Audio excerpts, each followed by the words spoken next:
Fabrication നടത്തിയ ഇരുചക്ര വാഹനങ്ങളും കാറുകളും ഓടിച്ചിട്ട് പിടിക്കുന്ന മോട്ടോർ വാഹന വകുപ്പ് ഈ രൂപമാറ്റം കാണില്ല. കൂടുതൽ സാധനം കയറ്റാൻ വേണ്ടി പല ടിപ്പറുകളുടെ ബോഡിയിലും രൂപമാറ്റം വരുത്തിയിട്ടുണ്ട്. എല്ലാ അനുമതികളും വാങ്ങി നിരത്തിലിറക്കിയ ശേഷമാണ് ബോഡിയിൽ കൂട്ടിച്ചേർക്കൽ വരുത്തുന്നത്.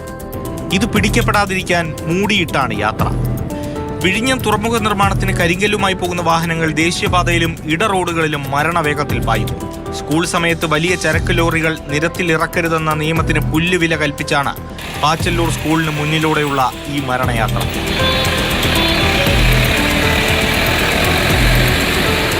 കഴിഞ്ഞ ഒരു വർഷത്തിനകത്ത് 11ഓളം ജീവനാണ് ഈ റോഡിൽ പൊലിഞ്ഞത്.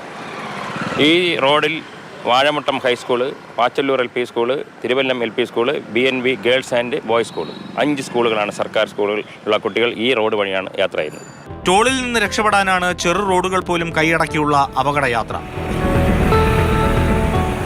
ഇങ്ങനെ 6 മാസം മുമ്പ് മരണപ്പാച്ചിൽ നടത്തിയ ടിപ്പറാണ് അധ്യാപികയായിരുന്ന സന്ധ്യാറാണിയെ തളർത്തിയത്.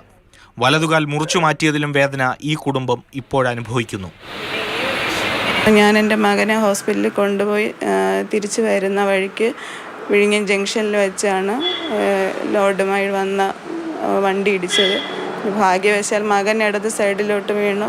ഞാൻ ലോറിയുടെ അടിയിലായിപ്പോയി. വലത് കാല് പൂർണ്ണമായും മുറിച്ചു മാറ്റി. വളരെ സന്തോഷമായി. ഭർത്താവും മക്കളും അമ്മയും ആയിട്ട് വളരെ സന്തോഷത്തോടെ കഴിഞ്ഞുകൊണ്ടിരുന്നതാണ്. ആ ഒരു അപകടത്തോടെ അടുത്തിടെ വിഴിഞ്ഞത്ത് കരിങ്കല്ലുമായി പോയ വാഹനത്തിൽ നിന്ന് പാറക്കഷ്ണം വീണ് മെഡിക്കൽ വിദ്യാർത്ഥി മരിച്ച അതേ റോഡിലൂടെ തലങ്ങും വിലങ്ങും ഇപ്പോഴും ടിപ്പറുകൾ ഓടുന്നു. രൂപമാറ്റം വരുത്തി അധിക ലോഡുമായി.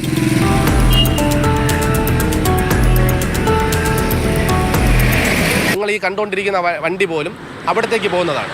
ഈ ലോറി പോലും അവിടത്തേക്ക് വെള്ളം കൊണ്ടുപോകുന്ന ലോറിയാണ്. അപ്പോൾ ഇതേപോലുള്ള വലിയ കോൺക്രീറ്റ് മിക്സിംഗ് യൂണിറ്റ് പോകുന്നുണ്ട്. 16, 20, 22 ടയറിൻ്റെയൊക്കെ അത് വരുന്നുണ്ട്. അങ്ങനെ ഒരുപാട് വണ്ടികൾ വരുന്നുണ്ട്. അപ്പോൾ ഇതിന് സമാന്തരമായി തലയ്ക്കോട് ജംഗ്ഷനിൽ നിന്നും കലുങ്ക് നടയിലത്തേക്ക് ഒരു റോഡുണ്ട്. പഴയ ഒരു കരവാരം റോഡെന്നാണ് പറയുന്നത്. ആ റോഡ് ചെയ്താൽ മുക്കോല ജംഗ്ഷൻ, ചന്ത, ഇത്രയും 3 സ്കൂള് ഇതെല്ലാം ഒഴിവാക്കി അവർക്ക് വളരെ സുഗമമായി അതിലെ കൊണ്ടുപോകാം. അപകടങ്ങൾ വരുത്തിവെക്കുന്നതിൽ ഇതുപോലെ കുണ്ടും കുഴിയും നിറഞ്ഞ റോഡിനും വലിയ പങ്കുണ്ട്. ഈ വാഴ കുലയ്ക്കുന്നതിന് മുമ്പെങ്കിലും റോഡ് നന്നാക്കണം. ഇല്ലെങ്കിൽ മരണം വീണ്ടും ഈ നിരത്തുകളിൽ തുടർക്കഥയാകും. പ്രേം ശശിക്കൊപ്പം AK സ്റ്റെഫിൻ, മാതൃഭൂമി ന്യൂസ്, തിരുവനന്തപുരം.